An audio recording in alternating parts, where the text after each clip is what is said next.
J'ai terminé mon documentaire en 10 parties sur la chute de la Kabbale par une promesse. Une promesse de plonger plus profondément dans l'histoire des ténèbres de ce monde dans lequel nous vivons. Que s'est-il passé? Comment en sommes-nous arrivés là? Qui est la Kabbale et quel est son programme exact? Êtes-vous prêt à aller plus loin dans le terrier du lapin? Attachez bien votre ceinture, car vous allez faire un sacré voyage. Ceux qui dirigent le monde, ceux qui sont vraiment aux commandes, sont appelés les Illuminati ou la Kabbale. Peu de gens sont conscients de leur présence, et encore moins de leur identité. Nous avons appris à croire que nos pays sont dirigés par des présidents, des rois, des reines et des gouvernements. Mais la vérité est que ce ne sont que des marionnettes tirées par une ficelle. Qui tire les ficelles? Ce petit groupe, à la fois mystérieux et insaisissable, qui forme des gouvernements de l'ombre et qui joue le monde et l'humanité tout entière comme des dieux jouant aux échecs. La Kabbale est-elle réelle ou s'agit-il simplement d'un mythe, démesuré par les théoriciens du complot, à la recherche d'un ennemi commun? La Kabbale est bien réelle. Les preuves peuvent être trouvées à travers l'histoire, en abondance. Cette histoire couvre des milliers d'années. Ce sont des informations cruciales pour comprendre la Kabbale moderne et le mal auquel nous avons affaire. Et c'est aussi la seule façon dont je peux vous révéler le secret le mieux gardé et le plus choquant de l'histoire de l'humanité.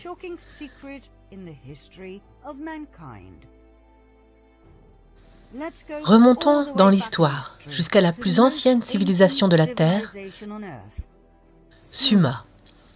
L'ancienne Sumer, il y a 7 millénaires. Ce que nous savons remonte aux premiers écrits, sur des tablettes d'argile, rédigées en écriture cunéiforme. La civilisation sumérienne était une société très développée et avancée, avec de grandes villes, des temples et des pyramides.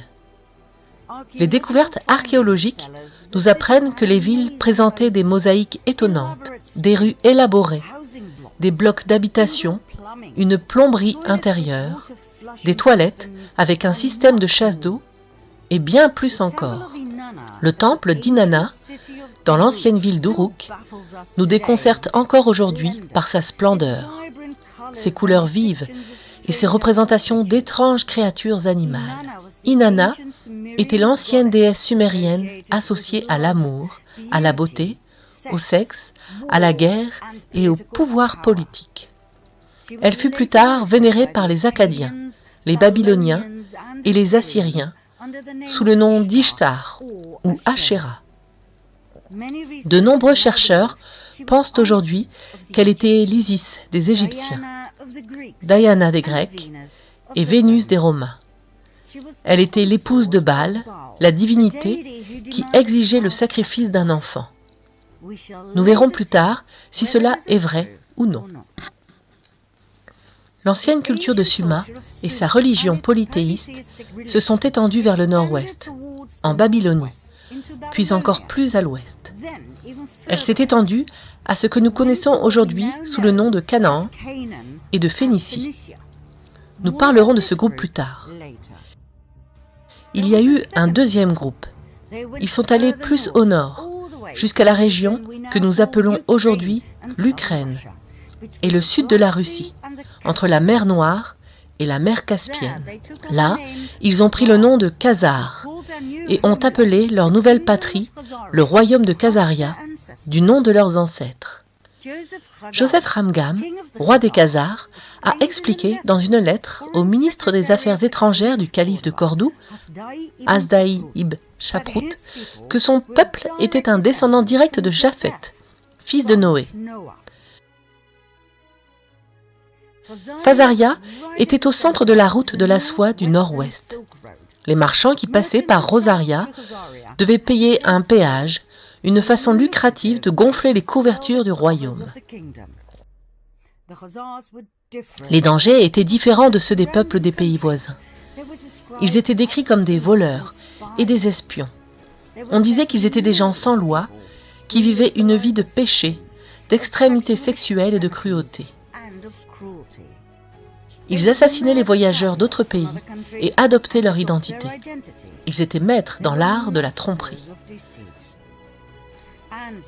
Et dernière chose, et non la moindre, ils vénéraient Baal, également appelé Moloch, une représentation de Lucifer qui exigeait le sacrifice d'un enfant. En retour, Baal devait les récompenser avec des richesses, de la gloire et de la fortune. Les pays voisins les méprisaient. Ils détestaient leurs rituels sacrificiels au cours desquels ils jetaient les bébés dans les flammes ou les découpaient pour boire leur sang et manger leur chair, prétendant que cela leur donnait une puissance et une énergie incroyables et une jeunesse éternelle. Poussé par ces peuples environnants, le dirigeant russe savait qu'il devait faire quelque chose. En l'an 600, il a averti leur roi, Boulan, que leur pratique luciférienne devait cesser. Il lui a dit qu'il devait se convertir au judaïsme, au christianisme ou à l'islam. Le choix lui appartenait. Boulan a choisi le judaïsme, mais il ne s'est pas vraiment converti. Il a simplement pris des éléments du judaïsme et les a forgés dans sa propre croyance luciférienne. Le roi Boulan et son peuple ont continué à vivre et à prospérer. Rien n'avait changé, si ce n'est le fait que pour les étrangers, ils s'appelaient désormais les Judéens. Ce qu'ils n'étaient pas. Le nom de juif n'a été inventé qu'au XVIIIe siècle.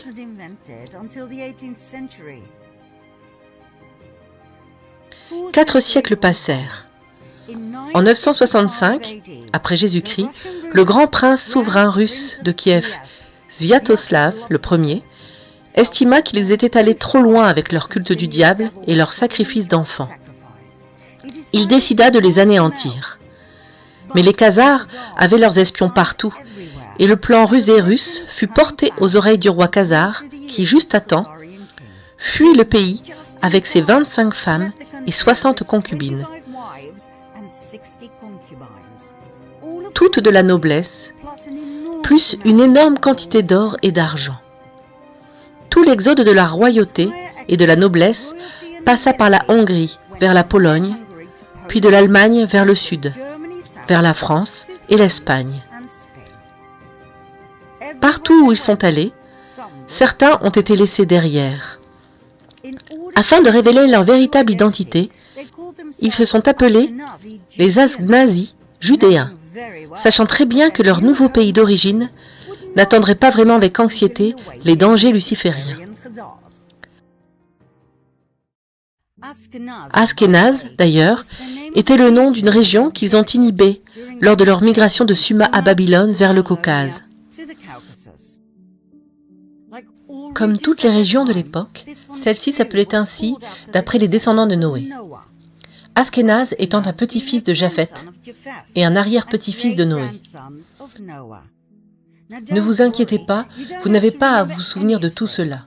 Nous devons juste vous le dire d'un point de vue historique. Cela explique beaucoup de choses, car Japheth, fils de Noé, avait 2 petits-fils, Ashkénaze et Togarma, qui sont devenus de grands ennemis selon la littérature rabbinique. Les personnes dont nous parlons ici descendent de Togarma. Pourtant, ils ont adopté le nom de leur ennemi juré, Ashkénaze. Pourquoi? Nous le saurons bientôt. Rappelez-vous que c'était intentionnel. Les Ashkénazines se sont installés dans leur nouvelle patrie et ont juré de reconstruire leur empire. En un rien de temps, ils ont bâti un empire de richesse et d'influence. Après tout, ils étaient de la royauté et de la capacité des anciennes lignées de Sumer et de Babylone. Ils avaient pour ainsi dire le capital de départ. Ils ont juré de se venger de la Russie, le pays dont ils avaient été expulsés. Leur vengeance s'est également étendue aux Juifs, comme dans le peuple originel de Judée.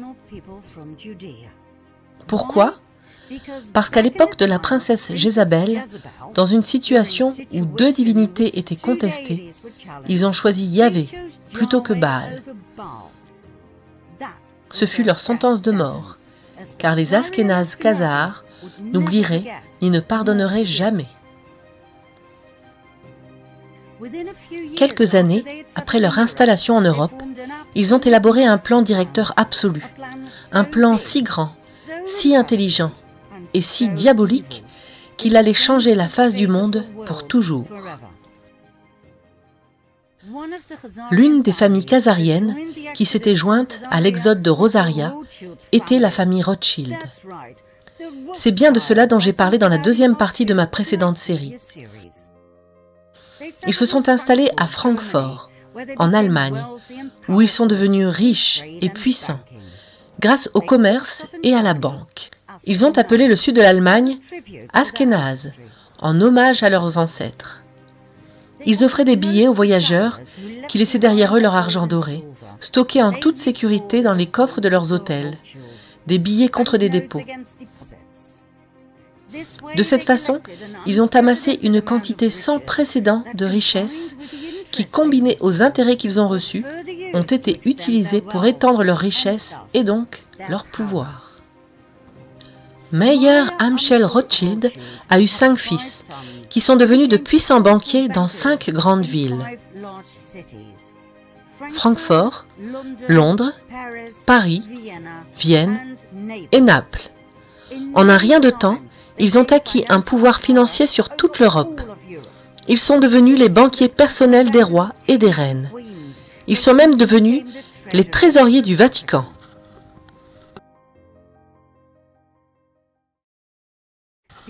Avant de poursuivre avec un événement du XVIIIe siècle qui a été délibérément effacé de nos livres d'histoire, nous devons faire une pause dans ce récit et retourner au début du Moyen Âge pour un second récit.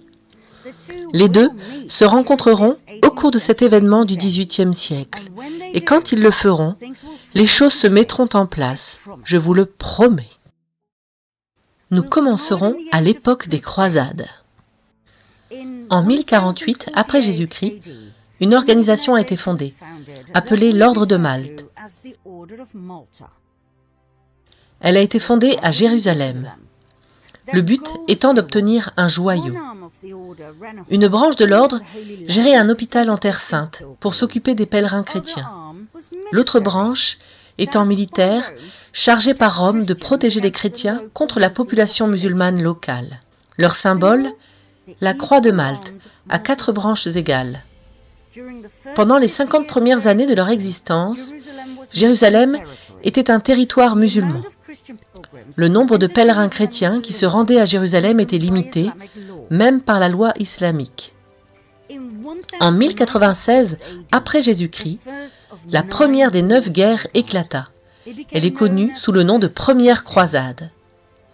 Les croisades étaient des guerres de religion, initiées et soutenues par l'Église catholique romaine. Leur but était de récupérer la Terre Sainte de la domination islamique. 3 ans après le départ des croisés pour la Terre Sainte, cet objectif fut atteint. Godefroy de Bouillon et son frère Baudouin, chefs de la première croisade, devinrent les dirigeants de Jérusalem.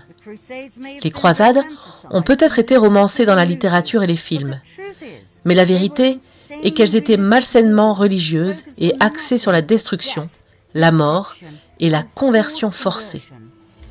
On estime que près de 2 millions de personnes y périrent. En 1118, un chevalier français, Hugues de Payens, fonde un ordre militaire avec des parents et amis. Il l'appelle les pauvres chevaliers du temple du roi de Salomon. Plus tard, plus connu sous le nom de chevalier du temple ou templier. Cet ordre est issu d'une société secrète appelée le prieuré de Sion. Un ordre qui, soit dit en passant, est toujours vivant et actif aujourd'hui. Avec le soutien du roi de Jérusalem, les Templiers ont établi leur quartier général sur le mont sacré du Temple. Leur but officiel était de protéger les pèlerins sur le chemin de l'Europe vers Jérusalem. C'est en soi assez fascinant. 9 chevaliers ont été officiellement nommés pour protéger les pèlerins chrétiens sur une distance de 4 à 5 000 km. Dieu seul sait comment ils y sont parvenus. Leur but, moins officiel, était de reconstruire le temple de Salomon, détruit en 586 par le roi de Babylone, Nabuchodonosor. Pourquoi cela était-il si important pour eux? Nous y reviendrons plus tard. En 1129, l'ordre des Templiers a reçu le soutien officiel de l'Église catholique romaine. L'ordre se développa très vite et les dons affluèrent de toute l'Europe. Les chevaliers adoptèrent un code de conduite dans lequel ils juraient une obéissance sans faille au maître. Selon les chercheurs, le principe d'obéissance a rendu les Templiers mortels. Ils ont agi rapidement et avec certitude, comme ils avaient toujours été habitués à le faire. La force du Templier est ainsi devenue le prolongement de la volonté de son commandant, le grand maître. Au plus fort de leur pouvoir, l'ordre des chevaliers du Temple comptait près de 20 000 membres. Seuls 10% étaient des chevaliers armés. Les 90 autres s'occupaient des infrastructures et de la logistique. Même si les chevaliers avaient juré de mener une vie de pauvreté, l'ordre était excessivement riche, possédant de grandes parcelles de terre, des fermes, des vignobles, des moulins, des chevaux, des armes, du matériel, l'île de Chypre et une impressionnante flotte de navires. De l'Europe à Jérusalem, dans chaque ville, ils avaient des monastères, des châteaux, des églises, des universités. Ils étaient si puissants qu'ils n'avaient pas besoin d'obéir aux lois locales. Ils pouvaient traverser librement toutes les frontières. Ils n'avaient pas à payer d'impôts et ils étaient affranchis de toute autorité, sauf celle du pape. De plus, tout ce qu'ils prenaient à la population musulmane, qu'ils soumettaient et assassinaient sur leur chemin, était donné à l'ordre. Oh oui, le pape Innocent II s'est occupé de tout, en signant la bulle papale Omnidum Optimum en 1139. Tout ce que l'ordre devait faire était de jurer obéissance et allégeance au pape. Il y avait cependant un domaine dans lequel les Templiers excellaient vraiment. La banque. Ils disposaient d'un réseau de banques dans de nombreux pays qui permettait aux pèlerins de déposer des avoirs dans leur pays d'origine et de retirer des fonds en Terre Sainte. Au XIIIe siècle, les Templiers étaient devenus des banquiers si compétents et si fiables que les rois et les nobles européens qui se lançaient dans des croisades en Terre Sainte leur envoyaient souvent de grosses sommes d'argent liquide qu'ils pouvaient récupérer plus tard afin de pouvoir payer leurs armées. Les Templiers accordaient même des prêts aux souverains. Ils excellaient dans tout ce qu'ils faisaient. C'est pourquoi ils furent surchargés de dons, de cadeaux, de gloire et de fortune. Mais au début du XIVe siècle, les chevaliers templiers eurent affaire à leur ennemi fatal, le roi de France, Philippe IV. Cet homme s'était lourdement endetté auprès de l'ordre. Lorsqu'il demanda encore plus de prêts, l'ordre des Templiers refusa. Le roi Philippe décida alors que le temps était venu pour les chevaliers templiers de rencontrer leur créateur. Le vendredi 13 octobre 1307, un grand nombre de chevaliers fut arrêté, dont leur grand maître, Jacques de Molay. Après des années d'emprisonnement, lui et beaucoup d'autres furent brûlés sur le bûcher. Des documents médiévaux indiquent que Jacques de Molay a lancé une malédiction sur le roi et sur le pape Clément V, qu'il ne les avait pas protégés contre la colère du roi, allant même jusqu'à dissoudre l'ordre par sa bulle papale Vox in excelso. Bien que le pape ait dissous l'ordre, il ne l'a pas formellement condamné, ce qui aurait été normal à l'époque. Un mois plus tard, le pape Clément mourut, et 8 mois après, ce fut au tour du roi Philippe. Ironiquement, Le corps du pape a été réduit en cendres par un incendie provoqué par la foudre qui a frappé l'église où son corps était exposé. Le roi Philippe IV est mort d'un accident vasculaire cérébral lors d'une chasse. Mais contrairement à ce que nos professeurs d'histoire nous ont dit, l'ordre des chevaliers du Temple ne s'est pas arrêté là. De nouveaux ordres ont été fondés avec de nouveaux noms. Ils étaient essentiellement dans la continuité de l'ordre. Les Templiers de l'ordre militaire du Christ au Portugal, l'ordre suprême du Christ en Italie, et ainsi de suite. Dans tous les pays européens, les chevaliers templiers ont vécu simplement, comme ils l'avaient fait, comme si rien n'avait changé. Seuls les noms des ordres avaient changé. Puis l'ordre des Rose-Croix est apparu, fondé par Christian Rosenkreuz, un aristocrate allemand. Était-il lié aux chevaliers du Temple? Absolument. Le signe de la croix à branches égales des chevaliers du Temple était associé à une rose. On le trouve dans les églises médiévales de France, d'Espagne et du Portugal. Un autre ordre secret a été fondé en 1534, 2 siècles, 2 décennies et 2 ans après la dissolution officielle de l'ordre des chevaliers du Temple. C'est l'ordre des Jésuites. L'ordre des Jésuites était un ordre religieux catholique fondé à Paris. Mais ne vous y trompez pas, l'ordre des Jésuites n'était pas un ordre de moines adorant Jésus à l'intérieur des murs de leur monastère sacré. C'était un ordre militaire d'extrémistes qui avait prêté un serment de soumission et d'obéissance absolue au pape et à leur supérieur général. Regardons leur serment d'initiation.